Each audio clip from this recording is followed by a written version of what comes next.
Okay, great. All right, we are recording.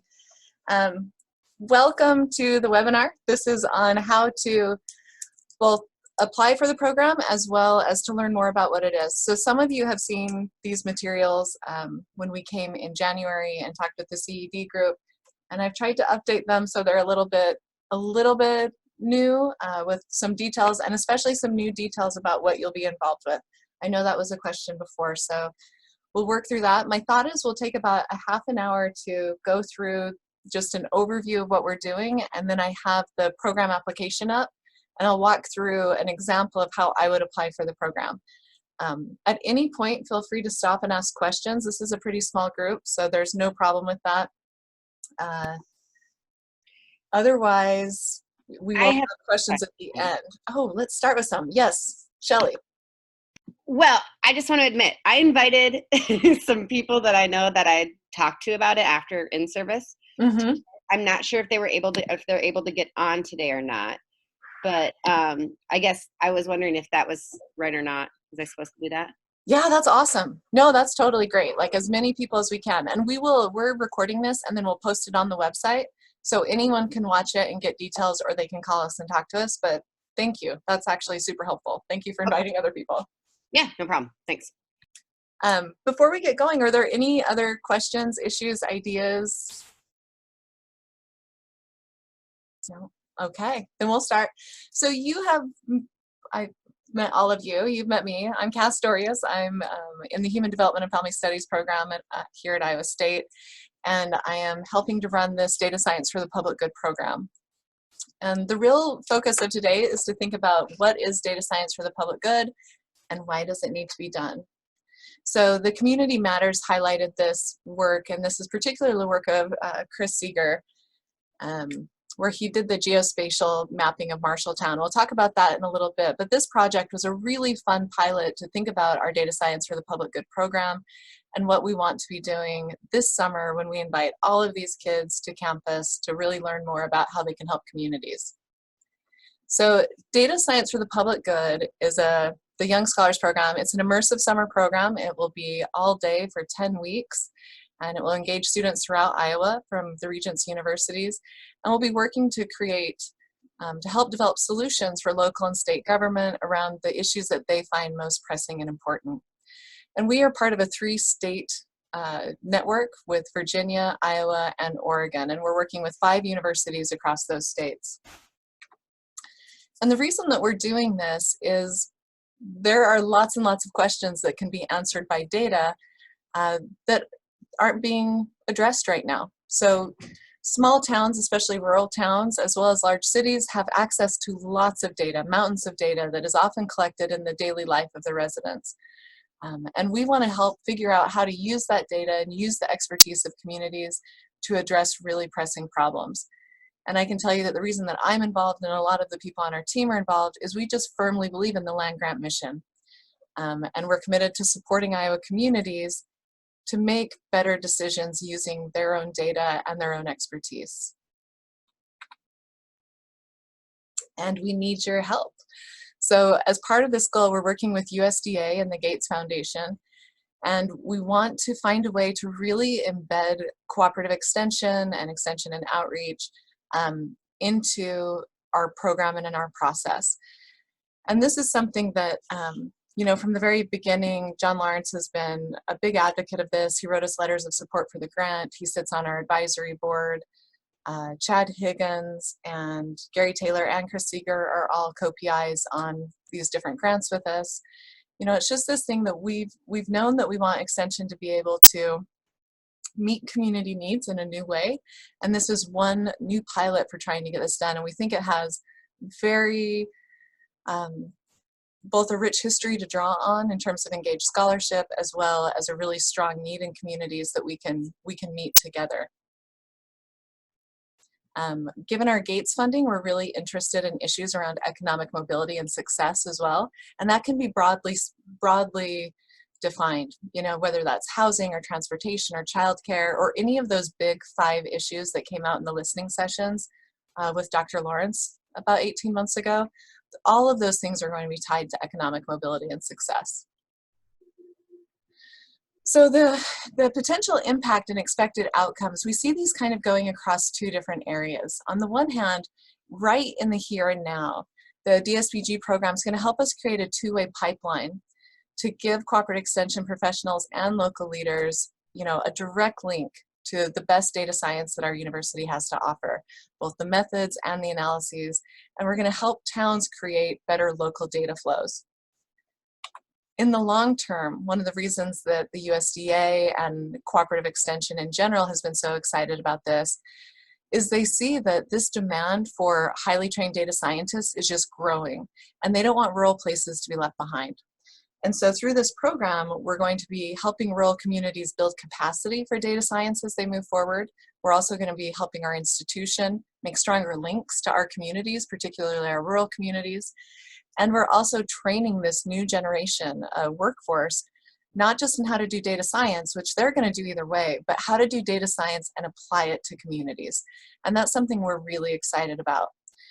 In some of the pilot work that's been done in Virginia, they found that about a third of the people who go through this program, the students, end up taking jobs working in the public sector, doing data science in a public good sort of framework. So we know this has a real impact on the long-term willingness of students to go back and give back to communities. The idea for the Data Science for the Public Good program was actually developed by Sally Keller and Sarah Nesser here at our university. And they published this and they started talking about it a few years ago. And one of the reasons it came together so nicely across these women and their universities was that in both places we have big data initiatives going on, and we also have a strong commitment to the land grant mission. And when you put those together, it was just sort of the birthplace of this fantastic idea of how can we help communities with data. It's also based on Iowa State's very long and rich history with community-based research, engaged scholarship, and then a commitment from the leadership of both universities about a collaborative process between research faculty like myself and extension faculty and specialists throughout the state. So a big question that we've gotten from people over and over is like, why now? Why are you caring about it, and where did this come from? And in part, this is really coming from the fact that we've had an all data revolution. And some people call it big data, some people call it massive data, and we keep calling it the all data revolution. And that's because there is just so much data from everywhere. And it creates this whole new framework for looking at the social world. So on the one hand, we have infrastructure data, and that might be about the roads, the conditions, operations, resilience, sustainability, everything that you can think about the infrastructure of a community, a town, or even a county, as well as environmental data, climate, pollution, noise, flora and fauna, all of these really important and necessary details for living in our areas at the environmental level. And then we have all this people-related data about the relationships, the location, our economic conditions, our communities, our communication, and our activities. And most of these data are created just throughout our daily life. When you pick up your phone and you call and say there's a pothole in my neighborhood, that gets logged somewhere and becomes data. When you get on a bus, you're part of a transportation system that is drawn out, mapped, quantified, and is a piece of data. So when we're talking about data, we're not just talking about surveys that we think about a lot, but we're talking about these broad ranges of data that include things like design data, which would be surveys, and they would also be geospatial data, maps, and these sort of things. But it's also administrative data. This is where I do a lot of my work. So any data that's created to monitor or perform the ongoing functions of a program that's being administered to a population. We collect tons of data just to sign people up in the intake form, or when they leave or in the releases forms, and any of their connections with the state government or the local government in between. And this is a virtually untapped resource. When we think about communities and where the leverage points are for where we can help them, where are they having successes that we can build off of and really help them move forward? One of the ways that we don't want to overlook is how can we help them with the administrative data they have to make better decisions about where resources are going or who they can help, and a little more effectively. We also have opportunity data with all the social media data and procedural data. And procedural data is particularly important in communities that might have a military presence. And so when we're talking about engaging extension in a new way, the framework that we're talking about, sort of like the underlying pedagogy behind this engagement process, is community learning through data-driven discovery. And this is, we call that CLD3, and so that might come up in my language. I'll try to remember to say the full name, but it is community learning through data-driven discovery. And what that is about is going into communities and trying to help them figure out what data they have and how they can use it in a better way. And we have this underlying goal when we do this, is that we want to address the concerns of communities and local governments and civic leaders by liberating and repurposing their existing data. So we're not trying to create something new. We're not creating all new data collection efforts. We're trying to say, how do we use what you already have and reuse it in a way that gives you more information and more insights to make the changes that you need. One of the things that I really like about this is it creates this framework for the democratization of data. You know, we bring all of the data that a community has and we put it in service of the community and in service of the public good. And we do this by deepening these partnerships between communities and land-grant universities. And that is where you all are so critical, is because the partnerships that you bring to it, we know that you have trusted relationships with these communities and that you have the potential and the capacity to not only help link us to them, but to help get the information that we would need to help them in the way that we would like to help them. And by that I mean we have all of these resources and knowledgeable people in data science training and advanced methods, and we really want to get it into the hands of local communities in rural places here in Iowa. And you are frankly the key to our success in making sure that we can make that collaboration work. Because we really believe that stakeholder engagement is at the heart of this process. And our goal here, again, is to enable communities to become data-driven learning communities, to make this part of the cycle of governance, not just a one-time thing, but this idea of how do you take this ongoing data flows and use them to make better decisions over time. And we're going to see this in the Marshalltown example in just a minute. Not only did we provide like a one point in time way to get things done well, but we also provided a new resource for the city council to make decisions in the future. And we've gotten feedback that that has been an incredibly helpful resource for them.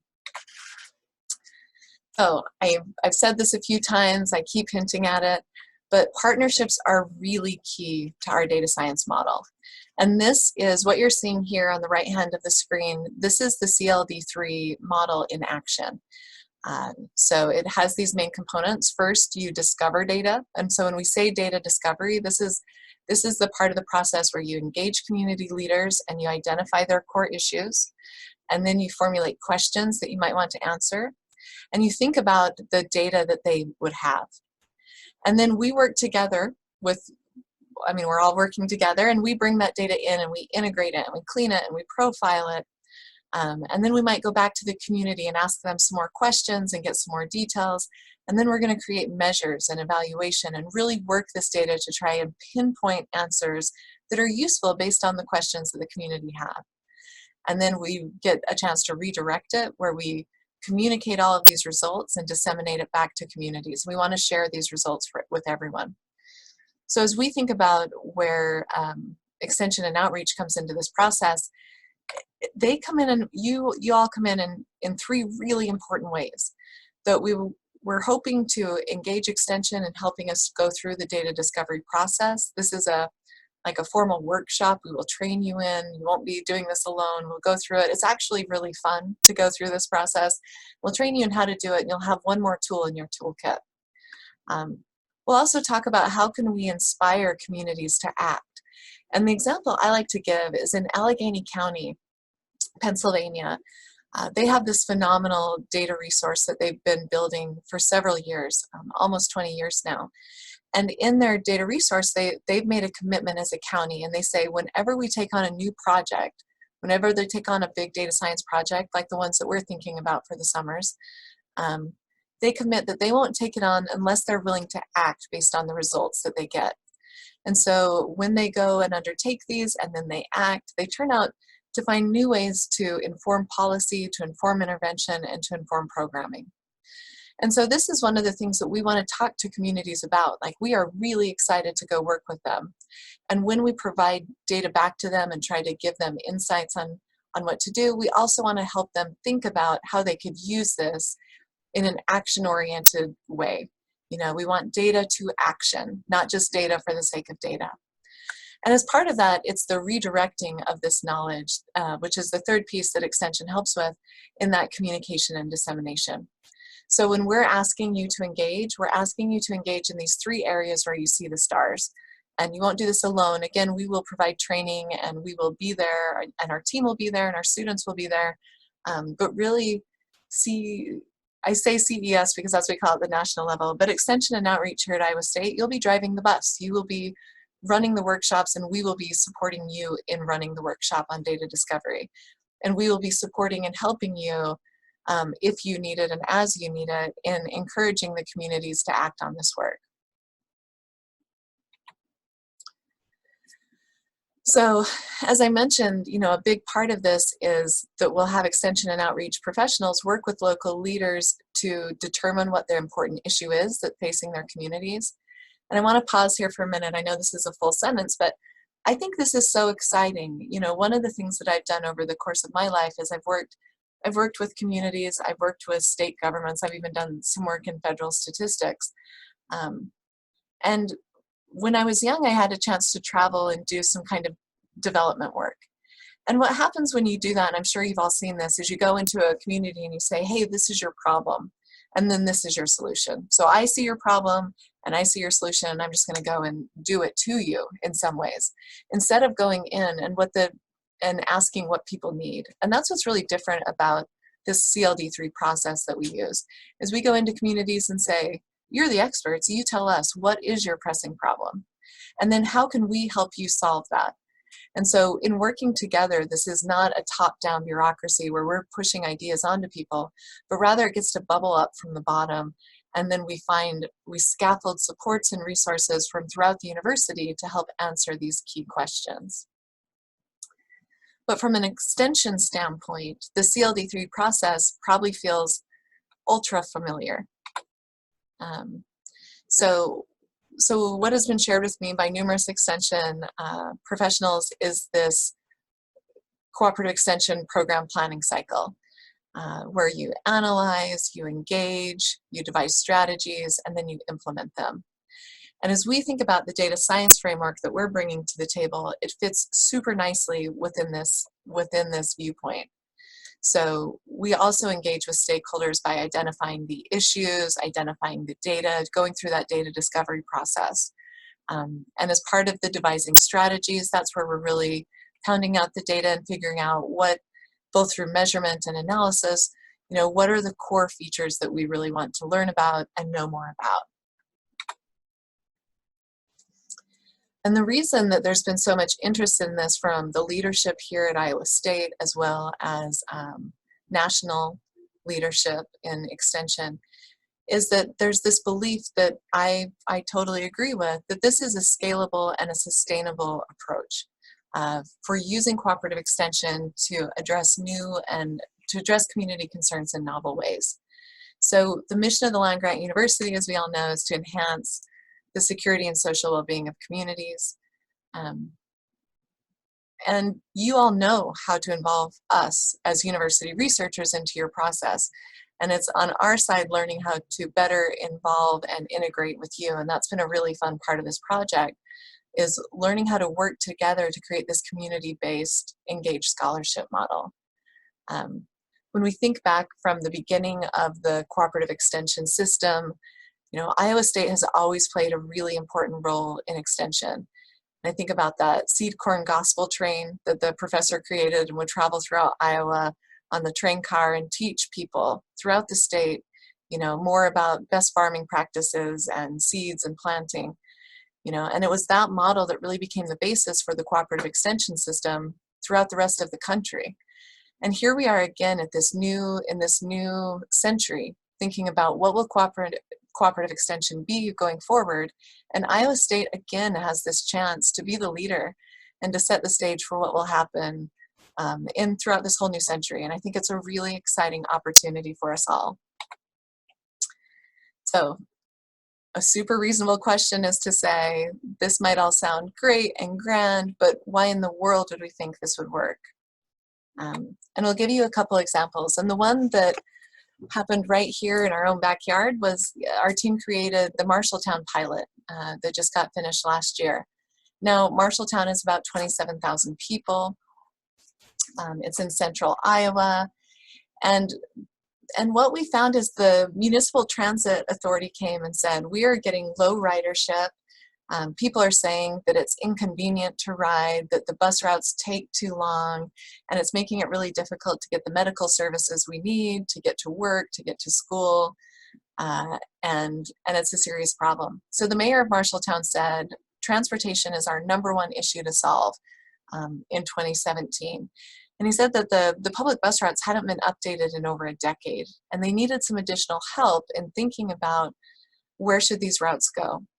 And in particular, in working with the community, they said, we have really good ideas on this. So the people from the mayor's office, people from the transportation office said, we kind of know where we think bus routes should go, but we want to both double check what we think as well as provide real evidence to our city council to get these things done. And that's where Iowa State came in.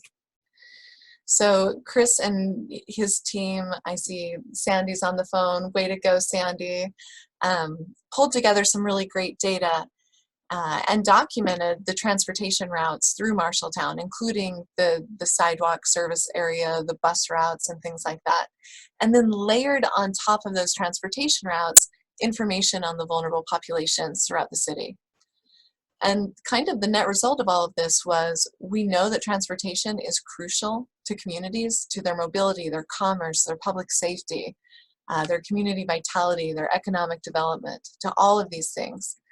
And we've also learned now, after going through this process, that some neighborhoods had better access to transportation than others. And in particular, the elderly citizens and minority citizens were being underserved in Marshalltown.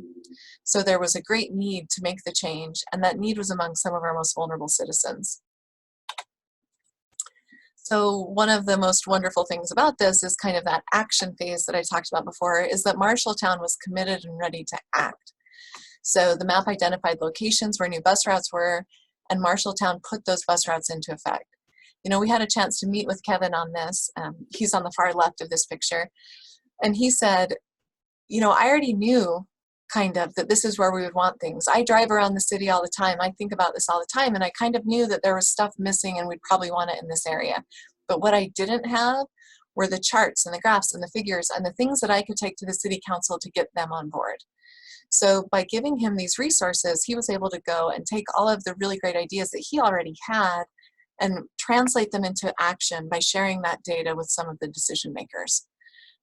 As a result of the project, Kevin and his team received 2 awards, both the state and the Federal Transit Authority Award for the highest percentage increase in ridership. Now remember, Marshalltown's about 27,000 people, and they had a ridership in nearly 10,000 riders in that given year. So it was a really wonderful example of increased ridership over this time period. Another thing as a follow-up in terms of actions taken, you know, CED actually took some really great action to move forward this process. So on our final meeting with Marshalltown, the mayor's office said, we presented this, the city council loved it, this is really wonderful, but they also wondered, would it be possible for you to create dashboards for them so they could use this information to make other important decisions moving forward? We don't want this as a one-time thing. We see this as a really valuable resource to use the data that you've created. And so the AARP Community Challenge Grant with the Iowa League of Cities was applied for and received.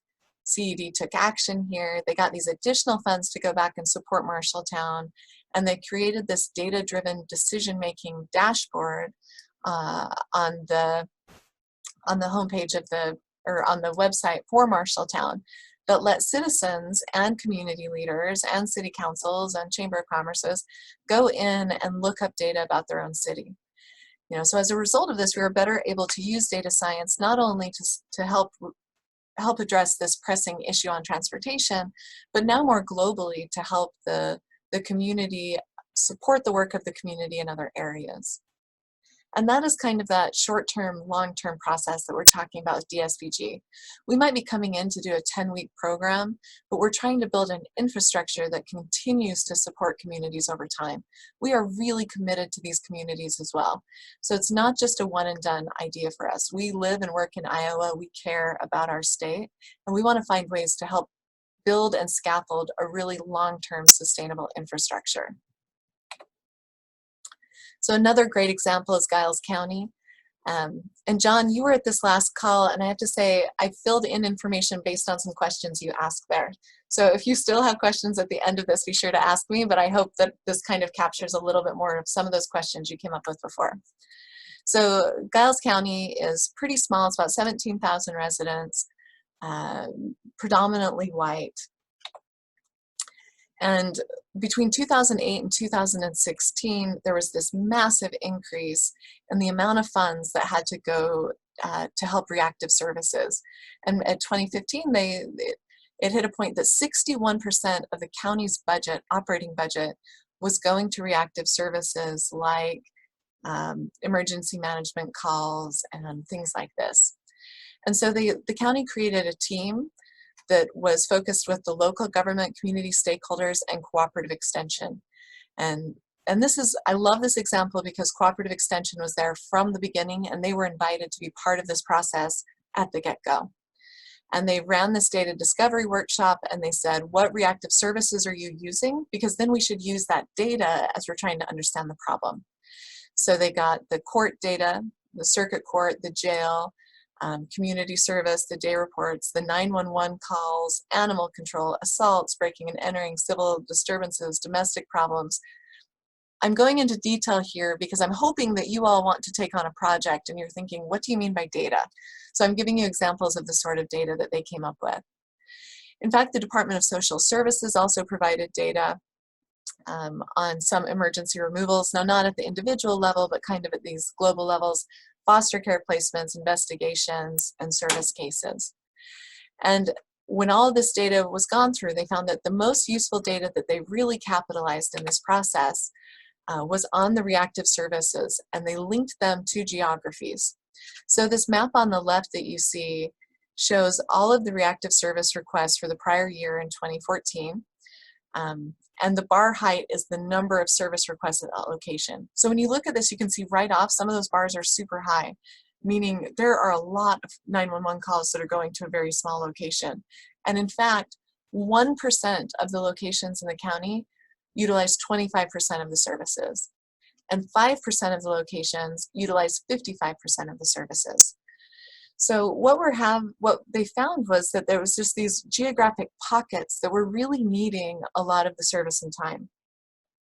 And so the county got together and brainstormed, again, with Cooperative Extension as a key partner in this effort, and said, what do we do to move forward? And I think it's really impressive, the range of things that they did.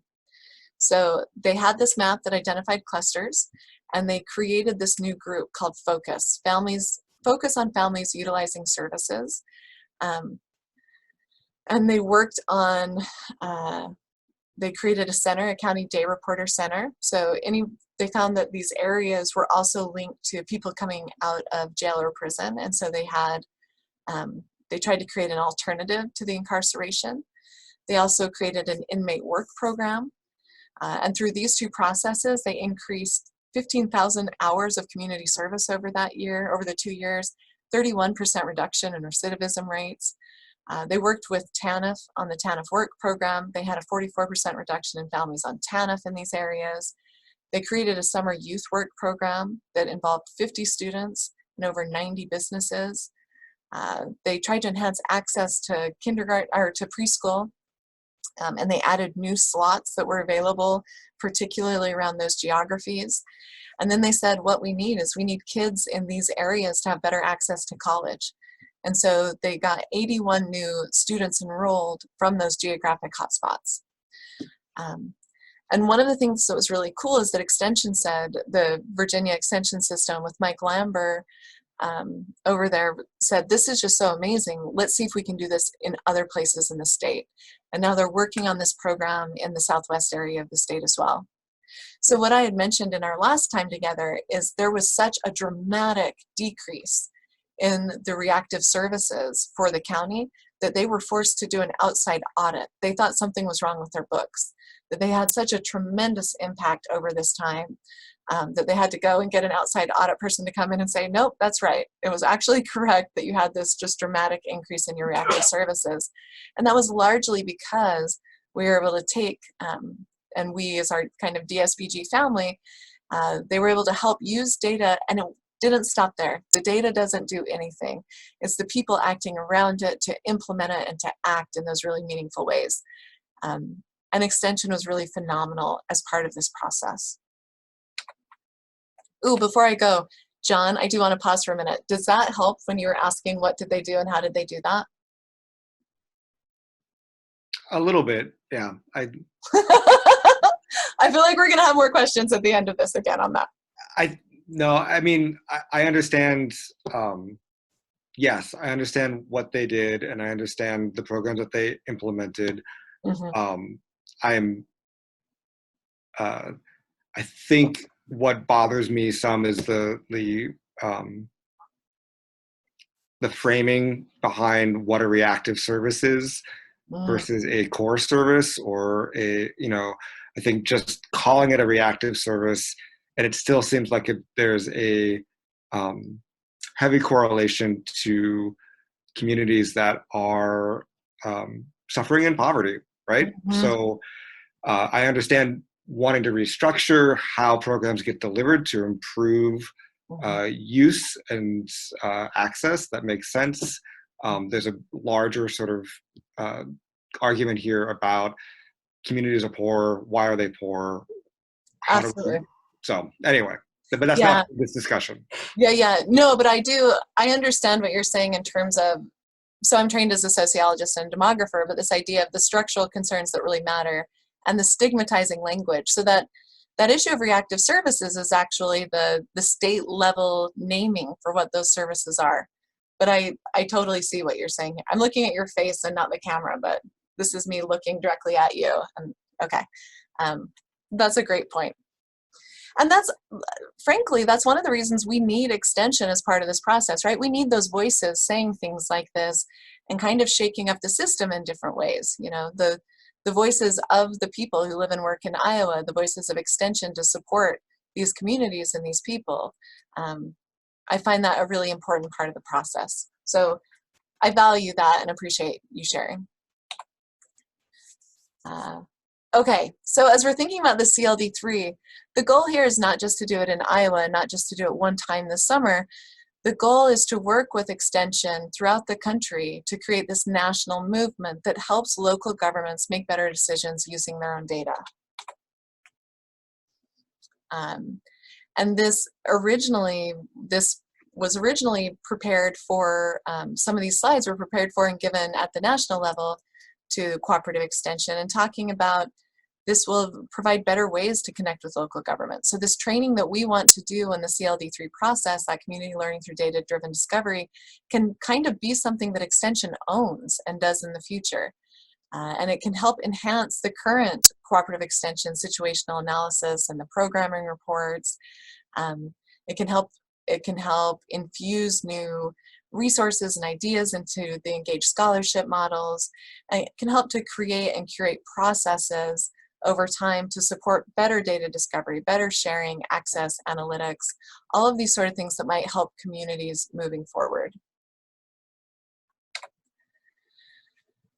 And the benefits to the universities are, it really serves the land-grant mission. It gets faculty involved who otherwise wouldn't be involved because they don't have an extension and outreach appointment. It gets students involved who otherwise may not be involved, and Iowa State is a perfect example. Within our data science curriculum and our computer science curriculum, within the Artificial Intelligence Institute they're trying to build, and also within the Data Science Institute, there are capstone projects where students go out and they work in data science and help others. And those projects are largely for industry. and corporations. And what this does is we are partnering across all of those different initiatives on campus and saying, let's add a new slice to this picture, and let's make that slice be communities and the public, and how do we help them, and how can extension be a key feature in this process. And so it's really changing the infrastructure of the university to better account for our responsibility to communities as part of our land grant mission. And it builds partnership with key leaders in the community, partnership with key leaders at the university, and it adds this continuous learning dimension to the cooperative extension program that already embraces this. So Mike wrote this last line, and I love it. Mike Lambert at Virginia Tech, who has been a cooperative extension specialist for going on like 35 years. And he just says the reason he loves DSPG is because it reinvigorates our 100-year tradition. And I just thought that was an excellent way to say that. So the question is, why do we want to start this cycle? Why now? You know, what is the value of it? Oh, I'm going backwards. It represents extension moving forward. It breathes new life into this. It gives us a deeper focus on the data. It helps us to think about new ways to provide solutions, or at least to address tricky problems with our community. It gives real evidence to inform these decision making. It gives specialists a better opportunity to work around and with data and see how it can influence these community decision makings and add real value to the programs that we're already running. And in some places, it provides specialists with the opportunity to develop some of these data science skills. And we're going to have a little bit of that. I'll talk about it in just a moment here. And for non-extension faculty, again, like me and other members of our team, it helps us to connect with CEA, with extension and outreach in a better way, and provide support to new audiences, not just corporations, not just industry, but the people of Iowa that we are committed to helping. So we are so excited to work with you on this. I'm going to open this up to questions in just a minute.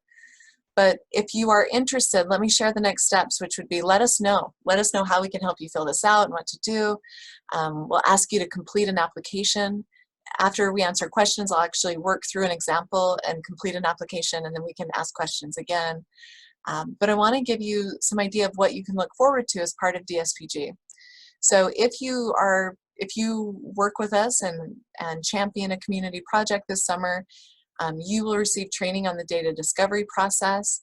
We have funding to send you to a national symposium if you would like. It's not required, but we would love to fund you to take these ideas and talk about them in DC in August. And whether or not you are part of a community project that's selected, you're going to have an opportunity to utilize the resources that we create throughout this program, because we're building a knowledge portal, and a whole segment of it is focused specifically on the cooperative extension system and on extension and outreach specialists throughout not just our state, but all the states. Now throughout that, Oregon in particular has taken the lead to develop data science training modules aimed at cooperative extension specialists and agents. And all of those training modules will be available, and we can share them with anyone in our system who's interested. So if you hear this and you say, my gosh, this sounds great, I want to work with a community to solve a pressing problem, we have a place for you. We would be thrilled to work with you. And if you say, yeah, you know, it turns out I've always wanted to learn more about data science myself, then we will have resources that we can share with you if that's where you would rather be. But across this continuum, if there's things that you're interested in, or if you have questions, our email is dspg2020@iastate.edu, and we would welcome any feedback, questions, ideas that you might have. So I want to pause for a minute. I want to just answer any questions you might have at this point, and then I'll walk you through, like, this is what an application looks like. This is the amount of information that you need. It's probably a little less overwhelming than people probably think. So I'm going to stop the slideshow so we can have people's faces on, and then if you have any questions, feel free to ask them. So Cass, nuts and bolts, what's our time commitment? So we're thinking we can, thinking about 2 weeks. So what we're doing is we're providing funds to CED to offset the cost of 2 weeks of work. So we said this might take up to two, across time. You're gonna have to show up to like 3 meetings. You're gonna be working with community people. We know that that kind of fits in. So we're thinking that that would probably be in about a 2-week range. Okay. And then we are working and paying your salary for that piece. That's sort of the thing. And then the direct benefit to you is, you have your travel and that paid for, but then you can also, if you would like, to participate in the symposium. That's really pretty cool. And I'll show you another, I'll show you another, when we get onto the website, I'll show you where you can find more information about that. So I don't have 2 weeks to give. It's not all at once. No. I know. Okay. So I'm thinking about what I have to do this summer. Yes. I don't have 2 weeks to give to go to a new community that I'm not already scheduled to be working with on a project. Can I tag this on to an existing project that I'm Shelly's like, Me too. That is our strong preference, because Okay. that means that you already have connections and trust built and all of that, and you already know what a lot of those problems are. So that's wonderful. Don't reinvent the wheel. If you have something going on and you think we could help you do it better, that would be great. Okay. Shelly, I see a lot of finger pointing. What else do you have? Well, okay, that 2 weeks, I'm like, 2 weeks is 2 weeks, and yeah. And okay. this is a best guess. I mean, I know. that's the long, No. what you really have to do is show up for like 3 meetings for sure, but hopefully. Well, I know. I like right now I'm working on a housing stuff with John. That's the reason that I was pointing at and saying, hey, you're working in Keokuk, and I'm trying to think of like, yeah. So I have a regional level project that I have spoken with Ryan Wood, who is she's the disability services coordinator and does a lot of the mental health stuff, and she's based out of Lee County Health Department, but she's actually covers I think it's a 16 county region. Wow. And so there's interest, and I've talked to her about it, and there was interest from her perspective of saying, hey, would we be able to do something? I don't know if she was able to get on this today or not. And so, but I will send it to her, and I'm willing to like facilitate that conversation, because I think mental health is obviously one of the biggest issues in our communities. And the fact that she works at a regional level, but she also has probably an area that she could say, well, this is probably a good pilot area, because I always think of everything as a pilot. The idea is, as you said, you do it one place, and then hopefully you can duplicate it somewhere else. But then I was thinking also in Keokuk is one of the things that I was thinking that we're working on is housing. And like, so housing, we have high poverty rates. We have all the things that, like, when you guys were looking, when you did the reactive service provision, I'm like, that would be an amazing thing probably for Keokuk. But you tie into that reactive service provision, dilapidation and blight on top of that, because we have dilapidation and blight. And then how do you look at that and say that there can be remediation in certain neighborhoods, and how you focus strategically on that versus just tactically as to, this house is going to fall down today, we need to take it down today. This house is, and then focus on that infill development too. So there's a lot of different things that are in my mind that I'm sort of thinking about, but that helps that 2-week time period that you said. So I was just sort of wondering, how much time are we requesting of our partners? So like from my perspective, you're asking 2 weeks of my time to help coordinate, focus, do the discovery data sessions, things like that. But what am I requesting of those partners? Like, what are they getting in value, and what are we requesting of them? Yeah. So when we think about like the nuts and bolts of how this will work, can I just share kind of what I'm envisioning as the time frame and where it would all fit in? So these applications are due soon. That's going to take a few hours. Not really, but I mean, you're going to think about it, you're going to apply. So that some of the time is that 2 week, that's like starting at this moment.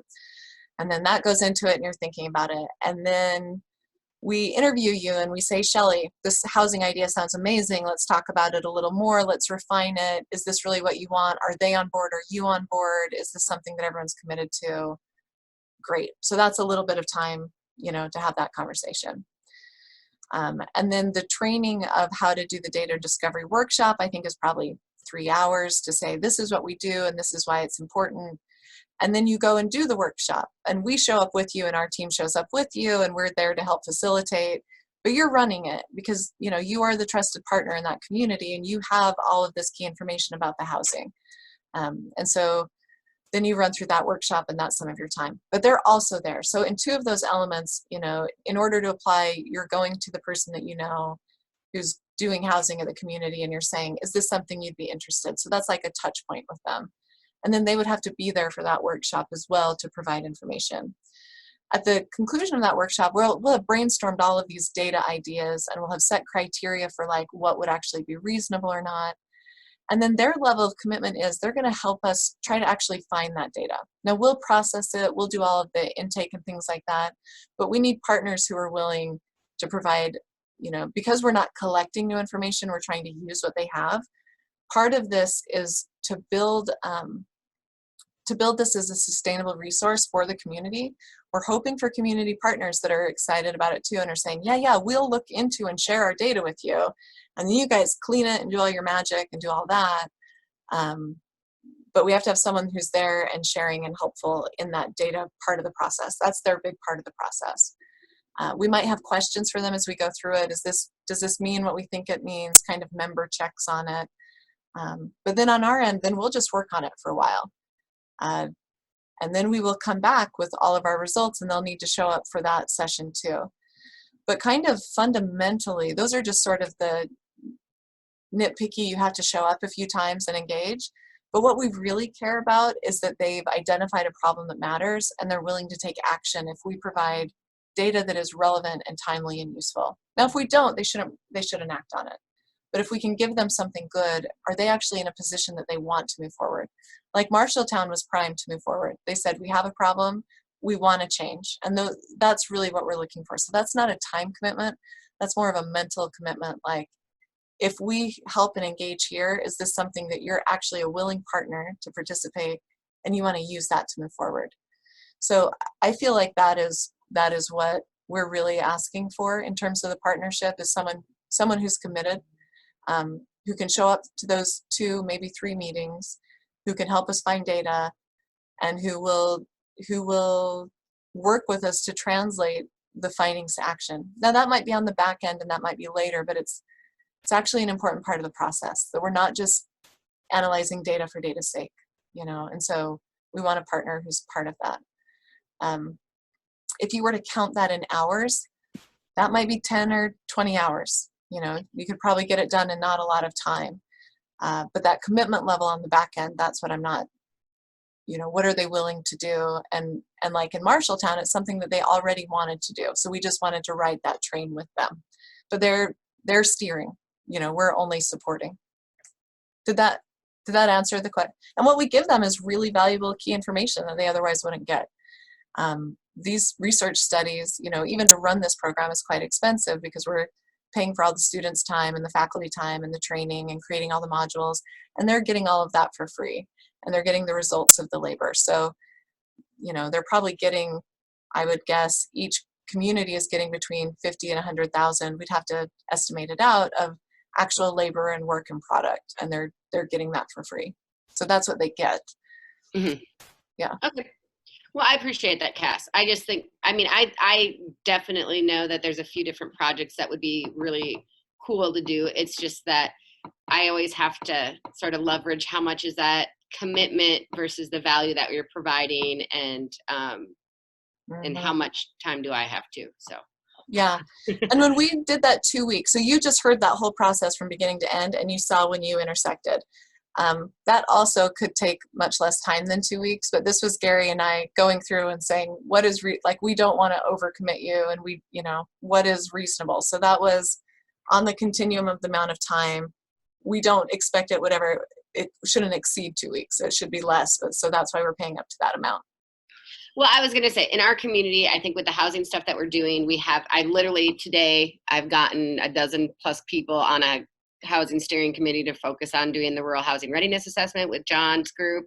And then taking and looking at some of that data stuff that we know, because blight is an issue in our community, which causes crime, which correlates with crime and increased things like that. So there's a lot of stuff that could happen, and you already got that energy going. And so to me, is that idea that if I already got the people in the room together, then how do I figure out how to get us to that point where we'd be ready for something like that. So that's sort of what I'm thinking. So that is a great example. If you're already at that place, you already know the people, you already know the problem, you already have an idea kind of what needs to be assessed and looked at, you're already pretty far down that path. So those won't be novel investments at that point.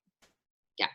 Well, but then I also have to get the partners to say, okay, like what this data is. I think there's a lot of, so I'll be very honest with you. And there's a lot of resistance in the aspect of like data sharing because people are unsure as to, it's that privacy scare. It's that whole, that is the thing that I sort of run up against is that like, what are we allowed to share? What are we allowed to share? Mm-hmm.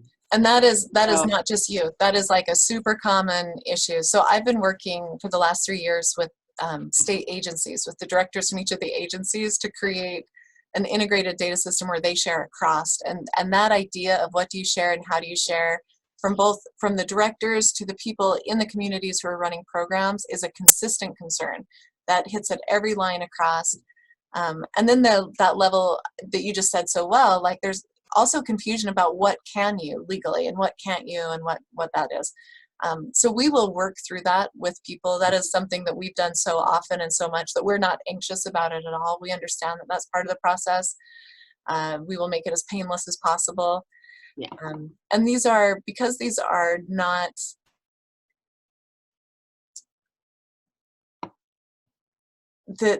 depending on the question they ask, we might not need that personally identifiable information. So yeah. the level of granularity at which the information would need to be shared is something that we can definitely discuss. We can answer a lot of really important questions, getting higher granularity of data.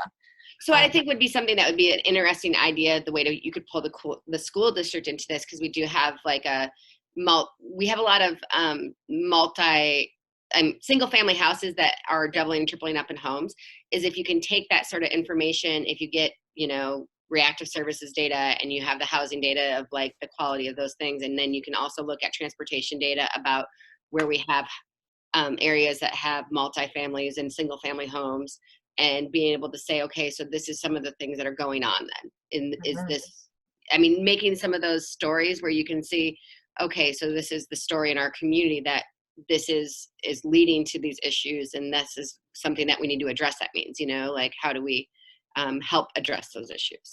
Absolutely. So yeah, and what you're saying about the stories of the community, I think is so key, is that we're not like, what is the story of John Smith and his experience as he goes through this, but what is the story of your community and what can data do about that? And from a legal perspective, that makes a world of difference if we're talking about what's going on at the community or in certain neighborhoods rather than what's happening with John and his family, And so that is something that we think about, we care about, and we will definitely, this is not untested waters. I currently have, I think, 23 legal agreements with different agencies and groups right now around data. So this is a well-tested thing that we can work with anybody on. I appreciate it, Cass. Thank you very much, and I'll be quiet. No, I love it. This is exactly why we're here. Thank you. Are there other questions? Yep, John started. Right.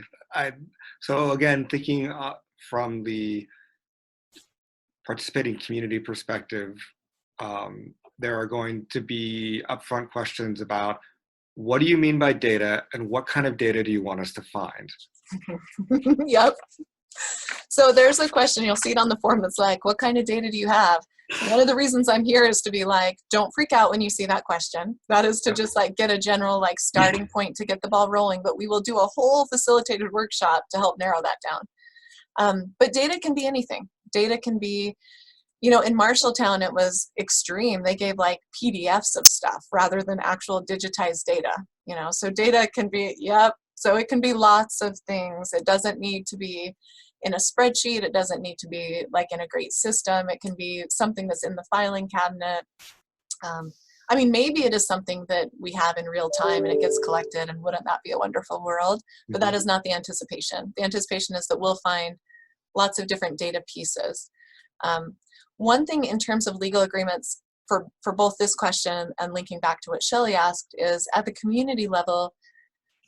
So there's different access points to data, and communities have a lot of opportunity to share the data that they want to share in terms of program improvement and the things that they're doing at their community level. And so if this is that's why we need to get buy-in from community leaders, because if this is something they want to do, they often have the capacity and power to share that data.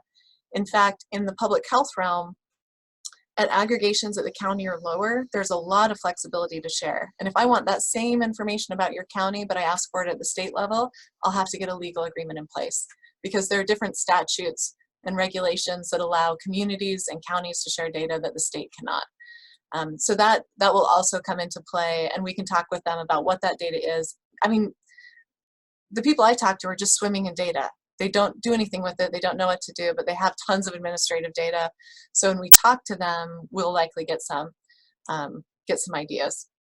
But we just want to break down that thinking that it means this really clean, nice data set. Like, we're not expecting that. We'll expect very messy, dirty, complicated, data that maybe we can only get one or two good items from it or indicators from it. Okay.